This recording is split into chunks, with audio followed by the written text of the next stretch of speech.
गत 24 तारीख शनिवार घटना ओढ़णी रे मुह घोड़ाई एही आरआई मैडम पिपिली तहसील ऑफिस को जाइथिले।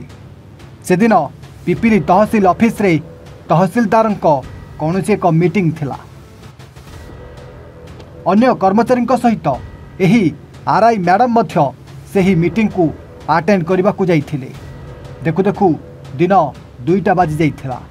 तहसीलदार को मीटिंग मध्य सरी आसीथिला, किंतु से दिन तहसील ऑफिस बाहर प्रबल रु अति प्रबल वर्षा हेउथुला। तहसील ऑफिस रे अनेक सरकारी छोट और बड़ ऑफिसर मध्य थिले। समस्त ऑफिसर मानक मध्यरु एही अतिरिक्त तहसीलदार प्रबोध कुमार महांती मध्य थिले। एतिके बेले आरआई मैडम वर्षा हेउथुबा कारणरू तहसील ऑफिस रो एक जगार बसी जाइथिले। वर्षा छाड़िले से बाहरी आसीथांते बोली आरआई मैडम मने मने भावी नहीं थिले। किंतु एतिके बेले आरआई मैडम को पाखकू एही अतिरिक्त तहसीलदार प्रबोध कुमार महांती चली आसीथिले। आरआई मैडम को सहित कौनसी कथा एबा बहाना रे आरआई मैडम को अति निकटतर हो जाइथिले प्रबोध कुमार महांती। जहाँफल सेतिके बेले आरआई मैडम निजकू अनकंफर्टेबल मन मध्य करिथिले।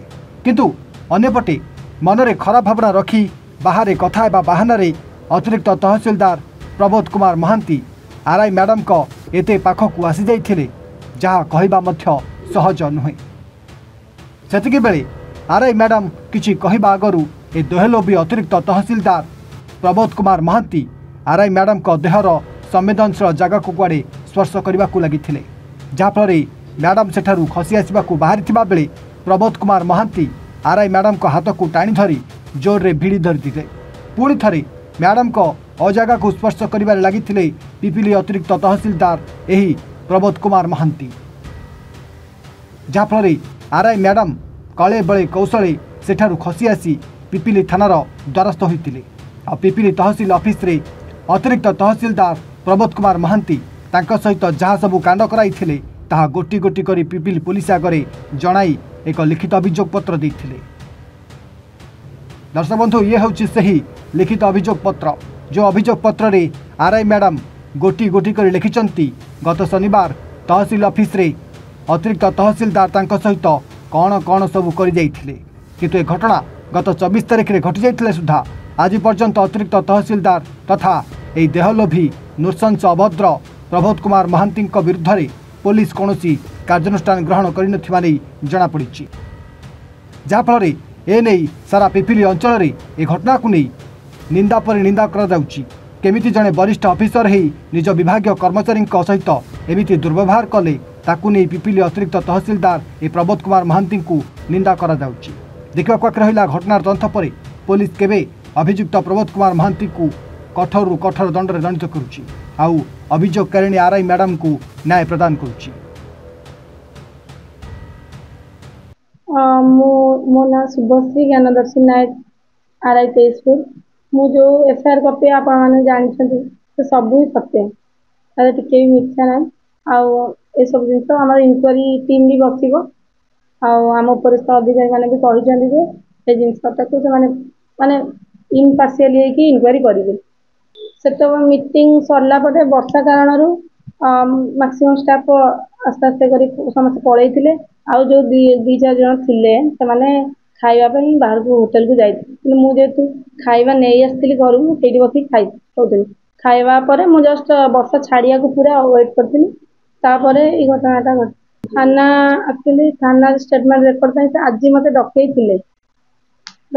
किंतु वर्षा हबार आज टे जापारे काली गले स्टेटमेंट रेकर्ड आउ कोर्ट रे मजिस्ट्रेट पाखे मत मो स्टेटमेंट दबार अच्छी आउ जहाँ जहाँ प्रोसेस थी समाप्त करार अच्छे मुझे कह जड़े भूल कले बोले आम तो पूरा सिस्टम के कहना आम एत वर्ष चाकरी एमती के घटी नाला मो सहित कि एमती भी मो संस्पर्श एमती घटना के घटी नाला किंतु जड़े जब भूल कले आम समस्त तो के कहूनी समस्ते भी आम सहित बहुत कोअपरेट होम कर दंड हम बोली आम अपरिस्थ अधिकारी मैंने आमको आश्वासन देते ना प्रकृत न्याय हम दंड कौन हम तो कहीपार से इनक्वारी टीम फाइनाल जहाँ करेंगे सी एमती जेहतु प्रमाण मानते मुँह खोली ना କିନ୍ତୁ ସେମାନେ ସମସ୍ତେ ଲୋକଲୋଚନକୁ ଆସି ନାହାନ୍ତି। ତେଣୁ କନଫର୍ମ ମୁଁ କହିପାରୁନି ସେ ବିଷୟରେ, କିନ୍ତୁ ମୋ ସହିତ ଏଇଟା ପ୍ରଥମ ଥର। ସେଇଟା ମୁଁ ଯେଉଁ ମ୍ୟାଡ଼ାମଙ୍କୁ ଏ କେସ୍ଟା ଦିଆଯାଇଛି ସିଏ ତ ଠିକ୍ ସେ କହିପାରିବେ, ମୁଁ ତ ଏସବୁ ଜିନିଷ ବିଷୟରେ ଜାଣିନି। ତାପରେ ଆଜି ନର୍ମାଲ ଅଫିସ୍ କାମ ବି ମୁଁ କରିବା ପାଇଁ ଆସିଛି, ମୁଁ ଆଉ ଏତେ ସେଇ ଜିନିଷରେ ଇନଭଲ୍ଭ ରହିଲା ବେଳକୁ ମାନେ ମୋତେ ବି ମାନସିକ ସ୍ତରରେ ମୁଁ ବି ବହୁତ କଷ୍ଟ ପାଉଛି। ମୋ ପରିବାର ବି ବହୁତ ସଫର ହେଲାଣି। 3-4 ଦିନ ହେବ ମୋର 2ଟା ଛୋଟ ଛୋଟ ପିଲା, ମୁଁ ଟୋଟାଲି ବି ଟାଇମ୍ ସେମାନଙ୍କୁ ବି ଭଲରେ ଦେଇପାରୁନି। ବହୁତ ମାନେ ଖରାପ ମୋତେ ବି ଲାଗୁଛି, କାରଣ କୋଉଠି ନା କୋଉଠି ମୁଁ ଭୁଲ କରିନି, କିନ୍ତୁ ମାନେ ମୁଁ ବି ବହୁତ ମୋ ପ୍ରେଷ୍ଟିଜ୍ ବି ବହୁତ ଯାଇଛି, ଲସ୍ ଯାଇଛି। ମୋ ପରିବାର ଲୋକ ବହୁତ ସଫର ହେଉଛନ୍ତି। ମୁଁ ଚାହିଁବି ସେ ଯେମିତି ହେଲେ ବି ମାନେ ପନିସମେଣ୍ଟ ପାଆନ୍ତୁ, ଷ୍ଟ୍ରଙ୍ଗ ପନିସମେଣ୍ଟ ପାଆନ୍ତୁ। ଏଇଟା ମୋର ମାନେ ରିକ୍ୱେଷ୍ଟ ଆମ ଅଧିକାରୀ। ପିପିଲିରେ ପ୍ରତିଦିନ କିଛି ନା କିଛି ଘଟଣା ଘଟୁଛି, ଗଣଦୁଷ୍କର୍ମ ହଉ ଏବଂ ଶିଶୁ ହତ୍ୟା ହଉ ଏବଂ ଅସଦାଚରଣ ହଉ, ନାବାଳିକା ଗର୍ଭଧାରଣ ହଉ, ମିନିମମ୍ ବୋଧେ ଏ ବର୍ଷେ ଭିତରେ ନୂତନ ସରକାର ଆସିବା ପରେ 14ରୁ 15ଟା ମକଦ୍ଦମା ହେଲାଣି। ଆଇନ ଶୃଙ୍ଖଳା ବିପର୍ଯ୍ୟସ୍ତ। ଗତକାଲି ଆଉ ଗୋଟିଏ ଘଟଣା, ଲଜ୍ଜାକର ଘଟଣା ଘଟିଛି। ମାନସିକ ବିକାରଗ୍ରସ୍ତ ଝିଅକୁ ଜଣେ ନିର୍ଦ୍ଦିଷ୍ଟ ରାଜନୈତିକ ଦଳର ବ୍ୟକ୍ତି ଦୁଷ୍କର୍ମ କରିଛନ୍ତି ବୋଲି ଯାହା ଶୁଣିବାକୁ ମିଳୁଛି, ଅତ୍ୟନ୍ତ ଦୁର୍ଭାଗ୍ୟଜନକ, ନିନ୍ଦନୀୟ ଘଟଣା। ପିପିଲିରେ ପ୍ରତିଦିନ ଯେଉଁ ଘଟଣା ଘଟୁଛି, ଏକଦମ ଲଜ୍ଜାକର ଘଟଣା ଘଟୁଛି। ଏଥିରେ କାହାରି ଚିନ୍ତା ନାହିଁ, ନା ମାନ୍ୟବରଙ୍କର ଚିନ୍ତା ଅଛି ଛୋଟ ମାନ୍ୟବରଙ୍କର, ନା ବଡ଼ ମାନ୍ୟବରଙ୍କର ଚିନ୍ତା ଅଛି, ନା ଡେପୁଟି ସିଏମଙ୍କର ଚିନ୍ତା ଅଛି, ନା ଜିଲ୍ଲାପାଳ, ନା ଏସପି। ସମସ୍ତେ ଚୁପ୍। ଏଠି ଅସାମାଜିକ କାର୍ଯ୍ୟକଳାପ ବଢ଼ି ଚାଲିଛି। ଏବଂ ଆହୁରି ଗୋଟିଏ ସବୁଠୁ ଦୁର୍ଭାଗ୍ୟଜନକ ଘଟଣା, ଗତ ଶନିବାର ଦିନ ଜଣେ ବରିଷ୍ଠ ଅଧିକାରୀ, ପିପିଲିର ଆଡିସନାଲ ତହସିଲଦାର, ନିଜ ବିଭାଗର କର୍ମଚାରୀଙ୍କୁ ବି ଛାଡ଼ିଲେନି, ଅସଦାଚରଣ କଲେ। ଅଫିସ ଭିତରେ ତାଙ୍କୁ ଅସଦାଚରଣ କରିଛନ୍ତି। ତାଙ୍କର ବିଭିନ୍ନ ପ୍ରକାର ଅସଙ୍ଗତି ଜାଗାକୁ ସ୍ପର୍ଶ କରିଛନ୍ତି, ଯାହା ସେ ତାଙ୍କ ଇତେଲାରେ ଲେଖିଛନ୍ତି। 3 ଦିନ ଧରି ଘଟଣା ଘଟିଲେ ବି ସେ ବରିଷ୍ଠ ଅଧିକାରୀ ଏପର୍ଯ୍ୟନ୍ତ ଗିରଫ ହେଲେନି, କି ସେ ଅସହାୟ ଆର୍ଆଇଙ୍କୁ ବି ନ୍ୟାୟ ମିଳିଲା ନାହିଁ। 3 ଦିନ ହେଇଗଲା ଘଟଣା ଘଟିବାର। ସେ ତ ଆର୍ଆଇ ତାଙ୍କର ଆମର ଉପରିସ୍ଥ ଅଧିକାରୀ ସମସ୍ତ ଉପରେ ଯାଇଛନ୍ତି। ସେ ମୋତେ ଗୋଟେ ରିପୋର୍ଟ ଦେଇଛନ୍ତି। ସେ ରିପୋର୍ଟରେ ମାନେ ମୋତେ ଗୋଟେ ରିପୋର୍ଟରେ ସେ ମୋତେ କମ୍ପ୍ଲେନ୍ ଗୋଟେ ଲେଖିକି ଦେଇଛନ୍ତି। ରିପୋର୍ଟ ନୁହଁ, ମୁଁ ତା ଭିତରେ 3 ଘଣ୍ଟା ଭିତରେ ଆମର ଆଜ୍ ପର୍ ଗାଇଡ଼ଲାଇନ୍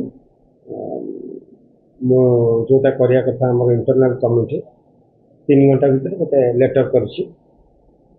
ଏବଂ ଇଣ୍ଟରନାଲ୍ କମିଟି ରିପୋର୍ଟ ଦେଇ ସାରିଲା ପରେ ମୁଁ ଉପରିସ୍ଥ ଅଧିକାରୀକୁ ଜଣେଇବି, ତାପରେ ଯାହା ସେମାନେ କରିବେ। ସେ ବିଷୟଟା ମୁଁ ଶୁଣୁଛି, ମୋ ପାଖରେ ଅର୍ଡ଼ର ଆସି ପହଞ୍ଚିଲେ ମୁଁ ଆପଣଙ୍କୁ ପରବର୍ତ୍ତୀ ସମୟରେ ଜଣେଇଦେବି। ଶୁଣିବାକୁ ମିଳୁଛି କହୁଥିଲେ ଘଟଣା ସମାଧାନ କରିବା ପାଇଁ ପ୍ରଥମେ ରାସ୍ତା ଜାରି ହେଇଥିଲା, ପରେ ସମାଧାନ ସଠିକ୍ ନେବାରୁ ସେ ଝିଅ ତେଣୁ ମୋତେ କମ୍ପ୍ଲେନ୍ ଦେଲା, କହିଲେ, ମୁଁ କହିଲି ତାଙ୍କୁ ସମାଧାନ କରିବା ପାଇଁ ତାକୁ କହିଥିଲି। ଯେହେତୁ ସେ ରାଜି ହେଲେନି, ମୁଁ ଆଉ ତାପରେ ଅଧିକା କିଛି କହିବିନି, କାରଣ ତାଙ୍କର ସ୍ୱାଭିମାନ କଥା ସେ କହିଲେ ଯେ ମୋ ସ୍ୱାଭିମାନ ପାଇଁ ମୁଁ ଆଉ ବେଶୀ କହିଲି। ଇଣ୍ଟରନାଲ୍ କମିଟି ଆମର ଯାହା as per government of India, government of ଓଡ଼ିଶାର ଗାଇଡ଼ଲାଇନ୍ ଅଛି, ତାରି ଉପରେ ମୁଁ ବେସ୍ କରି ଯାହା କରିବି। କମିଟିରେ ସେଇଟା କମିଟି ଯେତେବେଳେ ରିପୋର୍ଟ ଦେବ, କମିଟି ସରିଲା ପରେ ମୁଁ ଆପଣମାନଙ୍କୁ ଜଣାଇଦେବି କମିଟିରେ କିଏ ଅଛି। ସେଇଟା ଏବେ ଆଉ ଇଣ୍ଟରନାଲ୍ କମିଟିରେ ଆହୁରି ବି ଦରକାର ପଡ଼ିଲେ ଆଉ 2 ଜଣ 3 ଜଣଙ୍କୁ ସେ ଯାହା ହେବ, ଆମେ ଅଧିକା ଯଦି ଆମେ ଚାହିଁବୁ ଆମେ କରିପାରିବୁ। ପିପିଲି ଅଞ୍ଚଳରେ ବାରମ୍ବାର ଏଭଳିଆ ମଧ୍ୟ ଘଟଣା ଘଟୁଛି, ଯଦି ପ୍ରଶାସନିକ ଅଧିକାରୀ ମଧ୍ୟ ଏଭଳିଆ ଘଟଣା ଘଟେ, ଏହାକୁ କିପରି ଆପଣ ଦେଖୁଛନ୍ତି? ମୁଁ ତାପରେ ଅଧିକା ଟିପ୍ପଣୀ ଦେବା ପାଇଁ ମୋର ଅଧିକାର ନାହିଁ। ପିପିଲି ଅଞ୍ଚଳ ଉପରେ କ'ଣ ହେଉଛି ତାପରେ ମୋର କହିବାର ଅଧିକାର ନାହିଁ କି ମୁଁ ସେ ବିଷୟରେ ଜାଣିନି। ତାପରେ ମୋତେ ପଚାରିଲେ ମୁଁ ନିରବ ରହିବି। ସାର୍ ଅତିରିକ୍ତ ତହସିଲଦାର ବଦଳି ହେଇଥିବା ଆମେ ମୁଁ କହିଲି ପରା ମୋ ପାଖକୁ ସବିଶେଷ ତଥ୍ୟ ଆସିଲେ ମୁଁ ଆପଣଙ୍କୁ ଜଣାଇଦେବି। ପିପିଲିରୁ ପ୍ରଶାନ୍ତ କୁମାର ମହାରଣାଙ୍କ ରିପୋର୍ଟ, ଏවන් ଓଡ଼ିଆ।